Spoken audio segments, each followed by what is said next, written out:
आज के इस महत्वपूर्ण कार्यक्रम में मंच पर उपस्थित श्री श्री श्री निर्मलानंद नाथ जी, महास्वामी जी पीठाधीश, आदि चुनचुनगिरी महासंस्थान मठ, कर्नाटक राज्य के लोकप्रिय मुख्यमंत्री श्री बसवराज बोम्माई जी, हम सबके प्रिय नेता और पूर्व प्रधानमंत्री श्री एच.डी. देवगौड़ा जी, श्री प्रहलाद जोशी जी, श्री एस.टी. सोमशेखर जी, मांडिया दूध संघ के अध्यक्ष बी.आर. रामचंद्र जी, और आज इस डेयरी के प्लांट से जिनको बहुत बड़ा फायदा होने वाला है, ऐसे मेरे प्यारे किसान भाइयों बहनों, आप सभी को नमस्कार। ವೇದಿಕೆ ಮೇಲಿರುವಂತಹ ಪೂಜ್ಯ ಸ್ವಾಮೀಜಿಯವರೇ ಮತ್ತು ಅತ್ಯಂತ ಜನಪ್ರಿಯ ಹಿರಿಯ ನಾಯಕರಾದಂತಹ ದೇವೇಗೌಡರೇ, ಸನ್ಮಾನ್ಯ ಬೊಮ್ಮಾಯಿ ಅವರೇ, ವೇದಿಕೆ ಮೇಲಿರುವಂತಹ ಎಲ್ಲ ಗಣ್ಯರೇ, ಈ ಒಂದು ಮನ್ಮೂಲ್ ಈ ಒಂದು ಸಂಸ್ಥೆಯಿಂದ ಲಾಭ ಪಡೆಯುತ್ತಿರುವಂತಹ ಎಲ್ಲ ರೈತರಿಗೆ ನನ್ನ ನಮಸ್ಕಾರ। मित्रों, मैं लंबी बात करना नहीं चाहता, परंतु इतना जरूर कहना चाहता हूं, आजादी के तुरंत बाद ही भारत के किसानों ने कोऑपरेटिव मंत्रालय, कोऑपरेटिव मिनिस्ट्री, कृषि मंत्रालय से अलग हो, इसकी मांग की थी। उस वक्त अगर इस पर किसी ने काम किया होता तो आज भारत के किसानों की स्थिति अलग होती। परंतु मैं बधाई देना चाहता हूं देश के प्रधानमंत्री नरेंद्र मोदी जी को कि जिन्होंने अलग कोऑपरेटिव मिनिस्ट्री बनाकर भारत के किसानों के विकास का रास्ता प्रशस्त किया है। स्वतंत्र ಬಂದಾಗನೇ ಈ ಒಂದು ಸಹಕಾರಿತಾ ಮಂತ್ರಾಲಯ, ಸಹಕಾರಿ ಮಂತ್ರಾಲಯ ಕೃಷಿ ಮಂತ್ರಾಲಯದ ಜೊತೆಗಿರಬಾರದು, ಇದಕ್ಕೊಂದು ಬೇರೆ ಮಂತ್ರಾಲಯ ಇರಬೇಕು ಅನ್ನುವಂಥದ್ದು ನಮ್ಮ ರೈತರ ಮತ್ತು ಸಹಕಾರಿಗಳ ಬೇಡಿಕೆ ಆಗಿತ್ತು। ಆ ಬೇಡಿಕೆಯನ್ನ ಆಗಲೇ ಮನ್ನಿಸಿದ್ರೆ ಇವತ್ತು ರೈತರದು ಮತ್ತು ಸಹಕಾರಿಗಳ ಸ್ಥಿತಿಯೇ ಬೇರೆ ಇರ್ತಾ ಇತ್ತು। ಆದರೆ ದುರ್ದೈವದಿಂದ ಹಾಗೆ ಆಗಲಿಲ್ಲ। ಇವತ್ತು ನಾನು ಸನ್ಮಾನ್ಯ ಪ್ರಧಾನಮಂತ್ರಿಗಳಿಗೆ ಅತ್ಯಂತ ಹೃದಯಪೂರ್ವಕವಾದಂತಹ ಧನ್ಯವಾದವನ್ನು ಅರ್ಪಿಸಲಿಕ್ಕೆ ಬಯಸ್ತೇನೆ। ಅವರು ಈ ಸಹಕಾರಿತಾ ಮಂತ್ರಿ, ಸಹಕಾರ ಮಂತ್ರಿ ಅಂತ ಹೇಳಿ ಹೊಸದಾಗಿ ಒಂದು ಡಿಪಾರ್ಟ್ಮೆಂಟ್ ಅನ್ನು ರಚಿಸಿ ಅದಕ್ಕೊಂದು ಮಂತ್ರಾಲಯವನ್ನು ಮಾಡಿದ್ದಾರೆ। ನಾನು ಅವರಿಗೆ ಧನ್ಯವಾದವನ್ನು ಅರ್ಪಿಸ್ತಾ ಇದ್ದೇನೆ। और आज मैं मांडिया मेगा डेयरी के उद्घाटन के मंच से देश भर के कोऑपरेटिव कार्यकर्ता को भी कहना चाहता हूं कि अब सहकारिता के साथ, कोऑपरेटिव के साथ अन्याय नहीं होगा। ये भारत सरकार का निर्णय है। ನಾನು ಮಂಡ್ಯ ಮೆಗಾ ಡೈರಿಯ ಈ ಒಂದು ವೇದಿಕೆಯಿಂದ ದೇಶದಲ್ಲಿರುವಂತಹ ಎಲ್ಲ ರೈತರಿಗೆ, ಎಲ್ಲ ಸಹಕಾರಿಗಳಿಗೆ ಹೇಳಲಿಕ್ಕೆ ಬಯಸ್ತೇನೆ, ಇನ್ಮೇಲೆ ಸಹಕಾರಿಗಳಿಗೆ, ಸಹಕಾರಿ ಸದಸ್ಯರಿಗೆ ಮತ್ತು ರೈತರಿಗೆ ಯಾವುದೇ ರೀತಿಯಾದಂತಹ ಅನ್ಯಾಯವನ್ನು ಆಗಲಿಕ್ಕೆ ನಾವು ಬಿಡೋದಿಲ್ಲ ಅನ್ನುವಂಥದ್ದನ್ನು ನಾನು ಸ್ಪಷ್ಟವಾಗಿ ಹೇಳಲಿಕ್ಕೆ ಬಯಸ್ತೇನೆ। मित्रों, आज ये मेगा डेयरी का जो उद्घाटन हुआ है, इसमें सिविल वर्क 73 करोड़ 73 करोड़ का है, प्लांट एंड मशीनरी 188 करोड़ का है। टोटल 260 करोड़ की लागत से 10 lakh litre 10 lakh litre per day processing का प्लांट यहां स्थापित हुआ है। और इसके अंदर आगे इसको 14 लाख पर डे ले जाने की क्षमता भी है। जब 10 लाख लीटर दूध, 10 लाख लीटर मिल्क प्रोसेस होता है तो लाखों किसानों के घर में खुशहाली पहुंचती है। ಇವತ್ತು ಏನು ಈ ಮಂಡ್ಯ ಮೆಗಾ ಡೈರಿ ಉದ್ಘಾಟನೆ ಆಗಿದೆ, ಈ ಉದ್ಘಾಟನೆಯಲ್ಲಿ 73 ಕೋಟಿ ರೂಪಾಯಿ ಬಿಲ್ಡಿಂಗು, 183 ಕೋಟಿ ರೂಪಾಯಿ ಪ್ಲಾಂಟ್ ಅಂಡ್ ಮಷಿನರಿ, ಒಟ್ಟು 260 ಕೋಟಿ ರೂಪಾಯಿದಲ್ಲಿ ಈ ಒಂದು ಪ್ಲಾಂಟು ಮತ್ತು ಬಿಲ್ಡಿಂಗ್ ನಿರ್ಮಾಣ ಆಗಿದೆ। ಇದರಲ್ಲಿ ಪ್ರತಿ ದಿವಸ 10 ಲಕ್ಷ ಲೀಟರ್ ಹಾಲನ್ನ ಪ್ರೊಸೆಸ್ ಮಾಡುವಂತಹ ಒಂದು ವ್ಯವಸ್ಥೆ ಇದೆ. ಮುಂದಿನ ದಿವಸಗಳಲ್ಲಿ ಇದನ್ನ 14 ಲಕ್ಷ ಲೀಟರ್ ಮಾಡುವಂತಹ ಒಂದು ತೀರ್ಮಾನವನ್ನು ಅವರು ಮಾಡಿದ್ದಾರೆ. आज देश भर में कर्नाटक उन राज्यों में से है जहां पर डेयरी कोऑपरेटिव डेयरी बहुत अच्छे से काम कर रही है. आज कर्नाटक में 15,210 विलेज लेवल कोऑपरेटिव डेयरी है, जिसमें लगभग 26.22 लाख फार्मर्स अपना दूध दे रहे हैं. ಇಡೀ ಇವತ್ತು ದೇಶದಲ್ಲಿನೇ ಕರ್ನಾಟಕ ಕೋಆಪರೇಟಿವ್ ಡೈರಿ ಕ್ಷೇತ್ರದಲ್ಲಿ ಮುಂಚೂಣಿಯಲ್ಲಿದೆ.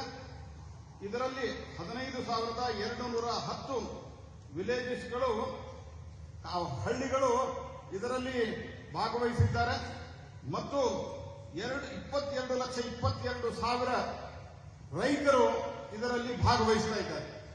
और 16 डिस्ट्रिक्ट लेवल डेयरी के माध्यम से हर रोज 28 करोड़ रुपीस ये 26 लाख किसान के बैंक अकाउंट में जाते हैं. 16 ಜಿಲ್ಲೆಗಳಿಂದ ಪ್ರತಿ ತಿಂಗಳು 28 ಕೋಟಿ ರೂಪಾಯಿ 26 ಲಕ್ಷ ಫಾರ್ಮರ್ಸ್ಗೆ ನೇರವಾಗಿ ಡಿಬಿಟಿ ಮುಖಾಂತರ ಸಂದಾಯ ಆಗ್ತದೆ. मित्रों, कर्नाटक ने 1975 से लेकर 2022 तक बहुत अच्छा प्रोग्रेस डेयरी के क्षेत्र में किया है.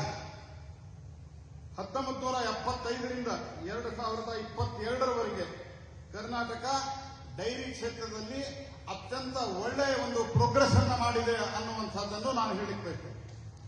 75 में 66,000 किलो मिल्क प्रोसेस किया जाता था. इसकी जगह आज 82 लाख किलो मिल्क प्रतिदिन प्रोसेस किया जाता है. 75ರಲ್ಲಿ 66 ಕಿಲೋ ಲೀಟರ್ ಪ್ರೊಸೆಸ್ ಅನ್ನ ಮಾಡ್ತಾ ಇದ್ರೆ ಈಗ 82 ಲಕ್ಷ ಕಿಲೋ ಲೀಟರ್ ಪ್ರೊಸೆಸ್ ಅನ್ನ ಮಾಡ್ತಾ ಇದ್ದಾರೆ. और मिल्क फेडरेशन का टर्नओवर सिर्फ एन्युअली 4 करोड़ रुपीस था. आज वो बढ़कर 25,000 करोड़ रुपीस हुआ है. ಮಿಲ್ಕ್ ಫೆಡರೇಷನ್ ಆವಾಗ 4 ಕೋಟಿ ರೂಪಾಯಿ ಟರ್ನೋವರ್ ಇದ್ರೆ ಇವತ್ತು 25 ಲಕ್ಷ ರೂಪಾಯಿ ಟರ್ನೋವರ್ ಇವತ್ತು ಇದೆ. और जो टर्नओवर है उसका 0.80% मतलब 100 रुपये के टर्नओवर में 80 रुपया 80 रुपीस किसान के हाथ में जाता है. 100 ರೂಪಾಯಿ ಟರ್ನೋವರ್ ಇದ್ರೆ ವಹಿವಾಟಿದ್ರೆ ಅದರಲ್ಲಿ 80 ರೂಪಾಯಿ ರೈತನ ಕೈಗೆ ಹೋಗ್ತಾ ಇದೆ ಅನ್ನುವಂಥದ್ದು ಮಹತ್ವದ ಸಂಗತಿ. मित्रों, आज मैं ऐसे प्रदेश से आता हूं जहां पर इस श्वेत क्रांति ने किसानों की किस्मत बदल दी है. ನಾನು ಇಂಥ ಪ್ರದೇಶದಿಂದ ಬರ್ತೀನಿ. ಈ ರೀತಿಯ ಪ್ಲಾಂಟ್ಗಳು ನಮ್ಮ ರೈತರ ಒಟ್ಟು ಪರಿಸ್ಥಿತಿಯನ್ನೇ ಬದಲಾವಣೆ ಮಾಡಿದ್ದಾರೆ. लगभग 36 लाख महिलाओं को सालाना 60,000 करोड़ रुपया अमूल के माध्यम से उनके बैंक अकाउंट में मिलता है. 36 ಲಕ್ಷ ನಮ್ಮ ರೈತರಿಗೆ ಬ್ಯಾಂಕ್ ಅಕೌಂಟ್ ಮೂಲಕ ಅಮೂಲದ ಮೂಲಕ ಅವರಿಗೆ ದುಡ್ಡು ಮುಟ್ತದೆ. कर्नाटक ने भी बहुत अच्छा काम किया है, मगर कर्नाटक के सभी किसान भाइयों बहनों को मैं आश्वस्त करना चाहता हूं कि अमूल, नंदिनी दोनों इकट्ठा होकर कर्नाटक के हर गांव में प्राइमरी डेयरी हो, इस दिशा में काम करेंगे. और 3 साल में कर्नाटक में एक भी गांव ऐसा नहीं होगा जहां पर प्राइमरी डेयरी नहीं होगी. ಕರ್ನಾಟಕವು ಬಹಳ ಒಳ್ಳೆ ಕೆಲಸ ಮಾಡ್ತಾ ಇದೆ. ಆದರೆ ಅಮೂಲು, ಕರ್ನಾಟಕದ ನಂದಿನಿ ಒಟ್ಟಿಗೆ ಕೆಲಸ ಮಾಡಿದರೆ ಇಡೀ ಕರ್ನಾಟಕದ ಎಲ್ಲ ಊರುಗಳಲ್ಲಿ, ಎಲ್ಲ ಜಿಲ್ಲೆಗಳಲ್ಲಿ, ಎಲ್ಲ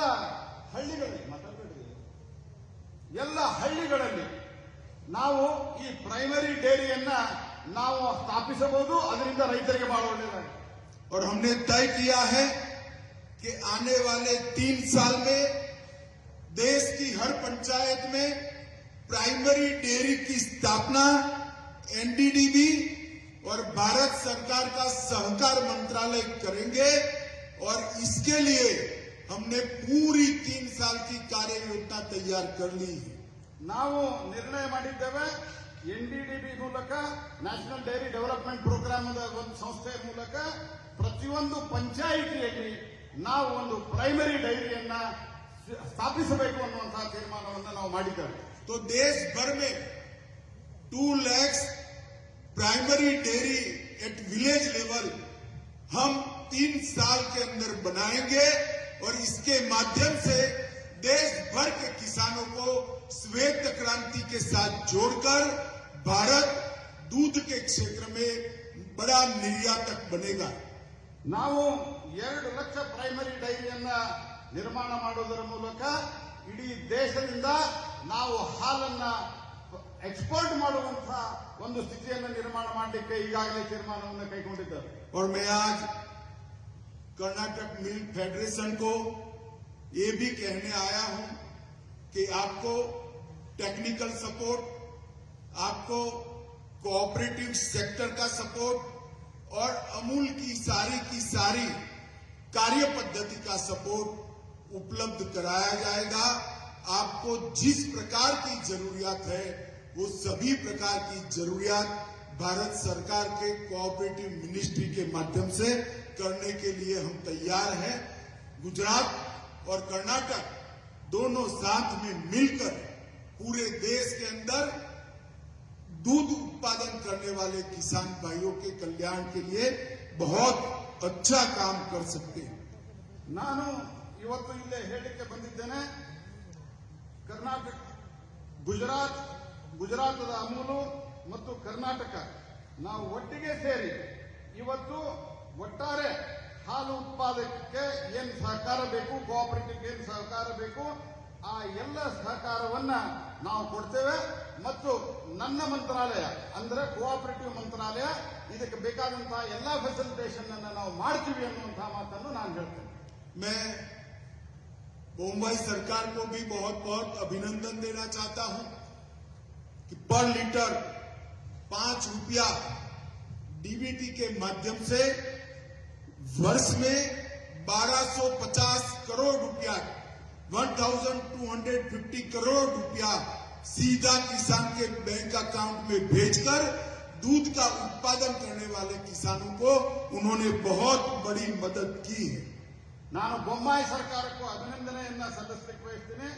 ಪ್ರತಿ ತಿಂಗಳು 1250 ಕೋಟಿ ರೂಪಾಯಿಯನ್ನ ನೇರವಾಗಿ ಡಿಬಿಟಿ ಮೂಲಕ ರೈತರ ಖಾತೆಗಳಿಗೆ ಟ್ರಾನ್ಸ್ಫರ್ ಮಾಡುವುದರ ಮೂಲಕ ಹಾಲು ಉತ್ಪಾದನೆಯಲ್ಲಿ ಒಂದು ಮಹಾ ಕ್ರಾಂತಿಯನ್ನ ಮಾಡಿದ್ದಾರೆ। और क्षीर भाग्य योजना के माध्यम से उन्होंने 65 लाख बच्चों को 64,000 आंगनवाड़ियों में 150 ml मिल्क देकर उनके पोषण की व्यवस्था, न्यूट्रिशन की व्यवस्था भी की है। ಬೊಮ್ಮಾಯಿ ಸರ್ಕಾರ ಕ್ಷೀರ ಭಾಗ್ಯ ಯೋಜನೆಯಲ್ಲಿ 55 ಲಕ್ಷ ಲೀಟರ್ಗಳ ಹಾಲನ್ನ 64,000 ಅಂಗನವಾಡಿಯಲ್ಲಿ ಕೊಡುವುದರ ಮೂಲಕ ಮಕ್ಕಳಿಗೂ ಕೂಡ ಒಳ್ಳೆಯದನ್ನು ಮಾಡಿದೆ। मित्रों, अंत में मैं मांड्या दूध उत्पादन समिति के अध्यक्ष को बहुत बहुत मन से बधाई देना चाहता हूं, उनको शुभकामनाएं देना चाहता हूं कि डेयरी के माध्यम से मांड्या जिले के सभी किसानों का बहुत भला होगा और इनकी इनकम में बड़ी बढ़ोतरी होगी, ऐसी शुभकामनाएं देना चाहता हूं। ನಾನು ಕೊನೆಯದಾಗಿ ಅತ್ಯಂತ ತೆರೆದ ಹೃದಯದಿಂದ ನನ್ನ ಮನಸ್ಸಿನಿಂದ ಈ ಮಂಡ್ಯ ಮೆಗಾ ಡೈರಿಯ ಅಧ್ಯಕ್ಷರಿಗೆ ನಾನು ಧನ್ಯವಾದ ಅರ್ಪಿಸ್ತೇನೆ, ಅಭಿನಂದನೆ ಅರ್ಪಿಸ್ತೇನೆ। ಇದರ ಮೂಲಕ ನಮ್ಮ ರೈತರ ಜೀವನದಲ್ಲಿ ಬದಲಾವಣೆಯನ್ನು ತರಲಿಕ್ಕೆ, ಅವರಿಗೆ ಅನುಕೂಲತೆಯನ್ನು ಮಾಡಲಿಕ್ಕೆ ಖಂಡಿತ ಸಾಧ್ಯ ಆಗ್ತದೆ। ನಾನು ಅವರಿಗೆ ಅತ್ಯಂತ ಹೃದಯದಿಂದ ನಾನು ಅವರಿಗೆ ಧನ್ಯವಾದವನ್ನು ಅಭಿನಂದನೆಯನ್ನು ಸಲ್ಲಿಸ್ತೇನೆ। अंत में आज हमारे प्रिय प्रधानमंत्री मोदी जी के माता जी का निधन हुआ है। इस दुख की घड़ी में पूरा देश मोदी जी के साथ खड़ा है। हम सब भी मोदी जी के साथ खड़े हैं, उनके परिवार के साथ खड़े हैं। उनको श्रद्धांजलि देकर मेरी बात की मैं समाप्ति करता हूं। वंदे मातरम। ಇವತ್ತು ನಮ್ಮ ಪ್ರಿಯ ಪ್ರಧಾನಮಂತ್ರಿ ನರೇಂದ್ರ ಮೋದಿ ಅವರ ತಾಯಿಯವರು ಮಾತೋಶ್ರೀ ಅವರು ನಿಧನರಾಗಿದ್ದಾರೆ. ಅವರಿಗೆ ಇಡೀ ದೇಶ ಮೋದಿ ಅವರ ಜೊತೆಗೆ ಅವರ ಈ ದುಃಖದ ಸಂದರ್ಭದಲ್ಲಿ ಇರುತ್ತದೆ ಅನ್ನುವಂತಹ ಮಾತನ್ನು ಹೇಳ್ತಾ ನನ್ನ ಮಾತಿಗೆ ವಿರಾಮವನ್ನು ಕೊಡ್ತೇನೆ. ಧನ್ಯವಾದಗಳು ಶ್ರೀ ಅಮಿತ್ ಶಾ ಹಾಗೂ ಶ್ರೀ ಪ್ರಹ್ಲಾದ್ ಜೋಶಿ ಅವರೇ. ಕಾರ್ಯಕ್ರಮದ ಕೊನೆಯಲ್ಲಿ vice president Mandya milk union limited